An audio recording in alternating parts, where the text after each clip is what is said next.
5वीं बार में सिविल जज बना दर्जी का बेटा। 4 बार मिली असफलता के बाद भी नहीं मानी हार। परीक्षा की तैयारी करने बेटे ने होम कोचिंग से निकाला खर्चा। 2017 से लगातार कर रहे थे तैयारी। परिवार के साथ जिले का नाम किया रोशन। फिजिक्योर न्यूरो रिहाब हॉस्पिटल आधुनिक मशीनों से युक्त फिजियोथेरेपी। पता है पारस विद्या विहार स्कूल के सामने, तिली रोड, सागर। कहते हैं ना, अगर आप असफल होगे तो शायद आप निराश ही होगे, लेकिन आप कोशिश ही नहीं करेंगे तो आप गुनहगार होंगे।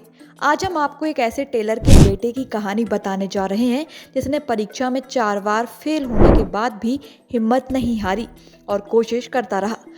नतीजा ये मिला कि 5वें बार में उन्होंने सिविल जज की परीक्षा में सफलता हासिल कर ली है। हम बात कर रहे हैं सागर जिले के शाहगढ़ के जगदीश नामदेव और उनके बेटे अनिल नामदेव की, जिन्होंने टेलर का काम कर अपने बच्चों को पढ़ाया लिखाया और आज इस मुकाम पर पहुंचाया कि वह सिविल जज बन गए।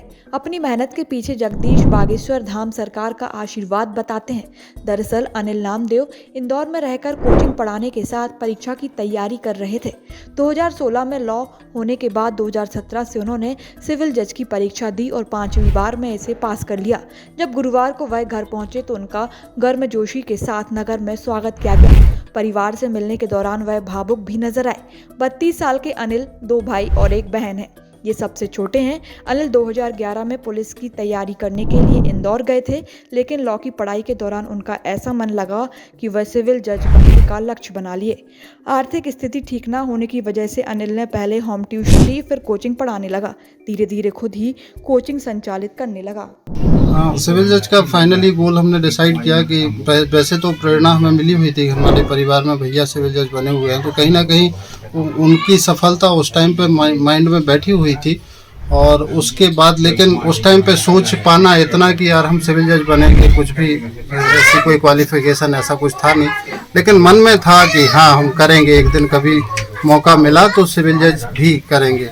और शुरुआत हमने, चूँकि हेल्थ हाइट ठीक ठाक थी तो उसके हिसाब से शुरुआत हमने सब इंस्पेक्टर के लिए की, मतलब पुलिस के लिए ही की। कांस्टेबल भी अप्लाई करते थे, सब इंस्पेक्टर भी करते थे। और फिर जब LLB कंप्लीट हो गया, खुद से पढ़ना स्टार्ट किया तो ऐसी लगन लगी उसमें, मतलब मन लगने लगा पढ़ने में, चीज़ों को सीखने में, समझने में, तो फिर कंटिन्यू उसको करते गए। और जॉब कर रहे थे उसी समय पर, तो जॉब को जब हमारा फर्स्ट टाइम 2017 में 1 नंबर से प्री रह गया तो समझ में आया कि नंबर अच्छे हैं, लेकिन रह गया तो रह गया, अगली बार नहीं रहेगा। नंबर तो अच्छे हैं, कट ऑफ काफ़ी हाई गया था उस टाइम पे 2017 में। तो फिर हमने जॉब को अगस्त 2017 में जॉब को छोड़ा। जॉब को छोड़ने के बाद इंदौर में ही होम ट्यूशन्स के लिए ऐड करवाया, लड़के से पर्चे छपवाए, दीवारों पे पंपलेट चिपकवाया होम ट्यूशन के लिए। फिर जब होम ट्यूशन के लिए कॉल्स आए तो लोगों को घर पर बच्चों को पढ़ाने के लिए गए, जो भी मतलब शाम के टाइम पे पढ़ा आते थे 2-3 घंटे, 2 जगह 3 जगह, तो पैसा काफ़ी अच्छा मिल जाता था, 7,000 8,000 ऐसा 1 घंटे पढ़ाने का। तो उतने में हमारा काम चल जाता था और बाकी टाइम पूरे टाइम पढ़ाई में के लिए निकल जाता था। तो एक ये अच्छी सोच रही कि हाँ, जॉब 9 घंटे जॉब करने से अच्छा है कि जितनी ज़रूरत है उतना कर लो और बाकी अपनी पढ़ाई पर केंद्रित रहें। तो ऐसे करके आगे बढ़ना शुरू किया। 18 का फिर प्री हो गया था, तो मेंस दिया। मेंस में थोड़ी अनुभव की कमी थी, कोचिंग वगैरह कहीं से ली नहीं, तो खुद से ही जब फेल हुए तो उसमें सीखने को मिला कि अब मेंस कैसे हमें प्रिपेयर करना है। तो उसके बाद 19 फेज़ 2 और 2021 तीनों बार मेंस हमारा क्वालिफाई हुआ। तीनों बार हमने इंटरव्यू दिया, तो 2021 का फाइनली मेरिट में भी नाम आ गया। तो थोड़ा टाइम टेकिंग रहा, बट अगर ओवरऑल बात करें तो ये जो पूरी जर्नी रही इसने काफ़ी कुछ सिखाया और बताया कि हमें आगे का जीवन कैसे जीना है। अब युवाओं को, सायगढ़ के युवाओं को क्या संदेश देना चाहेंगे आप?